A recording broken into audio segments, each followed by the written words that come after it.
आपको जैसा कि पता है कि बीते कई दिनों से जो धमताड़ में मामला चल रहा है और 2 दिन पहले सुरेश नाम का व्यक्ति अपनी जीवन लीला समाप्त कर लेता है। कथित तौर पर कहा जा रहा है कि बिजली वालों के रवैये से इतना स्ट्रेस में था सुरेश कि अपनी जीवन लीला समाप्त कर लेता है। ऐसे में जो धमताड़ के लोगों ने यहाँ पर रोड जाम लगा दिया है, कई तरह की यूनियन है, खाप है, अपना समर्थन दे चुकी है। और ऐसे में हमारे साथ मौजूद है भारतीय किसान यूनियन के प्रदेश अध्यक्ष घासीराम नैन जी के सुपुत्र जोगिंदर नैन जी। बात करेंगे इनसे, हमारे साथ बने रहे, वीडियो को स्किप मत कीजिए। सर नमस्कार। नमस्कार जी। सबसे पहले मैं आपके चैनल को और आपके दर्शकों को नमस्कार करता हूं।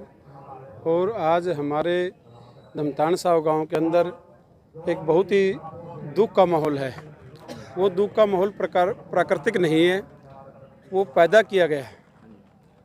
वो सरकार की गलत नीतियों के कारण, सरकार के अधिकारियों की वजह से, बिजली विभाग के कर्मचारियों की तरफ से हमारे भाई सुरेश, जो नौजवान युवा साथी लगभग 48 वर्ष उम्र है, उनको आत्महत्या करने पर मजबूर किया।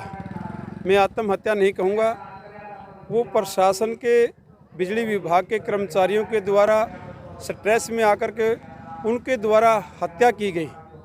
उन 6 व्यक्तियों के ऊपर सरकार की तरफ से, जो परिवार की तरफ से सरकार को थाना धमताड़ साहब चौकी में FIR दर्ज करवाई गई, FIR दर्ज की गई।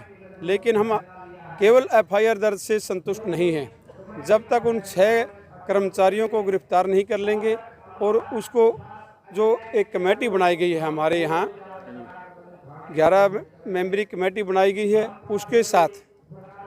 सर, जो कल जो कमेटी की मुलाकात हुई थी जिसमें SDM साहब भी आए हुए थे, ASP साहब कुलदीप सिंह भी थे, क्या आप उस कमेटी में भी शामिल थे? जी, मैं उस कमेटी में शामिल था। हाँ जी। सर, कल क्या कोर डिमांड रखी थी और क्या रहा था मीटिंग में? कल एक बार विस्तार से बता दीजिए। नहीं, हमारी कोई डिमांड नहीं। हाँ जी। ये कोई आंदोलन नहीं था कि जो हम सरकार के सामने डिमांड रखी। मतलब मांगे क्या? मांगे ये थी, जो सरकार के द्वारा एक समस्या पैदा की गई, हमारे नौजवान युवा साथी को आत्महत्या करने पर मजबूर किया गया, उस परिवार के लिए आर्थिक सहायता की मांग। उसका बच्चे की माता पहले गुजरी हुई है, दादा दादी ओल्ड एज हैं, वो बुजुर्ग हैं, वो दोनों अंधे हो चुके हैं, उनको दिखाई नहीं देता। इस तरह के हालात के अंदर जो हमारा मात्र 7-8 वर्ष का बेटा है, उसकी पढ़ाई के लिए और उसके जीवन यापन के लिए उसमें सरकार से मांग की गई थी कि भाई एक परिवार को नौकरी दी जाए। लेकिन उस परिवार में कोई ऐसा साथी नहीं है, ना ही उसकी माँ है, ना बाप है, दादा दादी बूढ़ी हैं। जो बच्चे का रख रखाव, देख रेख, उसकी शिक्षा की व्यवस्था की सरकार की तरफ से हमें भरी गई, लेकिन वो असफल रही। जैसा कि कल बताया गया था, सुरेश कोच जी ने अनाउंस किया था कि वो असफल रही है। उसके बाद ऐलान कर दिया था कि आंदोलन और विस्तृत होगा और ज़्यादा बढ़ेगा। तो आज देखा जा सकता है स्पष्ट रूप से कल से ज़्यादा लोग यहाँ पर पहुँचे हुए हैं। तो अब तक कितनी खापें अपना समर्थन देने के लिए आ चुकी हैं सर? इसमें कोई शंका की बात नहीं। समर्थन नहीं कहूँगा मैं, ये सहानुभूति शब्द कहूँगा मैं। हाँ जी, हाँ जी। जो हमारे नौजवान युवा साथी की एक प्रशासन के द्वारा हत्या की गई, उसमें आप मीडिया का बहुत बड़ा साथियों का योगदान रहा।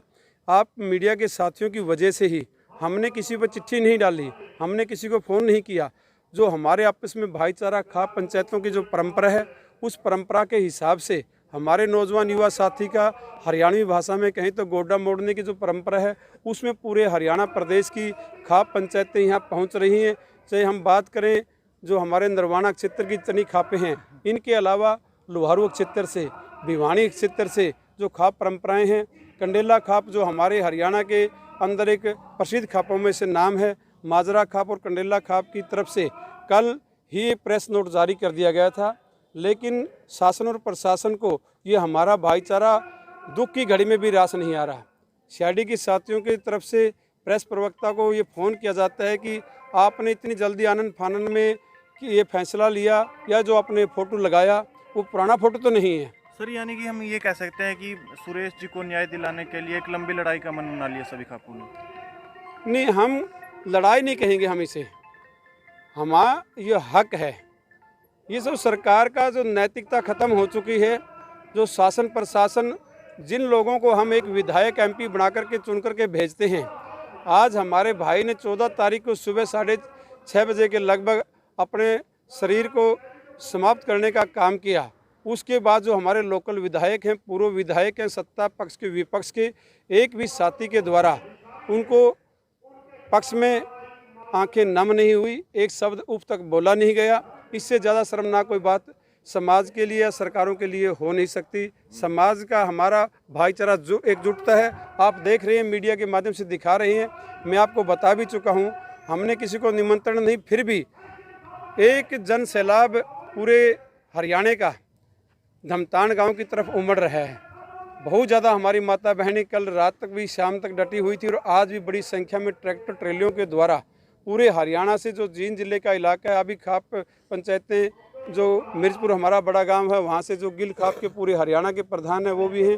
किन किन का नाम लेने लगूँ तो बड़ी लंबी लिस्ट होगी। बहुत सारे साथी, खाप पंचायतें, सभी किसान संगठन। अगर जो साथी अभी तक नहीं पहुंच पाया, मैं आप मीडिया के माध्यम से उन सभी साथियों तक ये आवाज़ भी पहुंचाना चाहता हूं कि ये दुख की घड़ी धमतान गांव के आई है। ये अकेला धमतान गांव का काम नहीं है, ये बिजली विभाग की तरफ से अत्याचार हर गांव की तरफ किया जाता है। मैं आप मीडिया के माध्यम से भी ये बात कहना चाहता हूं कि हर नौजवान युवा साथी भारतीय किसान यूनियन का, अन्य किसान संगठनों का अपना डंडा और झंडा मजबूत रखें। हर सरपंच साहबान से भी मैं आह्वान करना चाहता हूं कि कोई भी बिजली विभाग का कर्मचारी अगर अपने गांव में घुसता है तो पहले सरपंच साहब से वो परमिशन ले, उनको साथ ले। अगर मीटर गांव से पोल के ऊपर लगे हुआ है, हम बिजली चोरी का विरोध बिल्कुल नहीं करते, लेकिन उन्होंने जाना है, पंचायत का साथी, महिला कर्मचारी, कांस्टेबल को साथ ले। मीटर बाहर लगा हुआ है, उसके बावजूद भी जो हमारा साथी शहीद हुआ है, आत्महत्या करने पर मजबूर हुआ, उनके खेत का मीटर ट्रांसफार्मर पिछले 3 महीने से जला हुआ है। मैं आपके माध्यम से हरियाणा के बिजली मंत्री को भी ये बता देना चाहता हूँ, चेतावनी भी देना चाहता हूँ कि बिजली विभाग छापा मारना तो दिन रात जारी रखती है।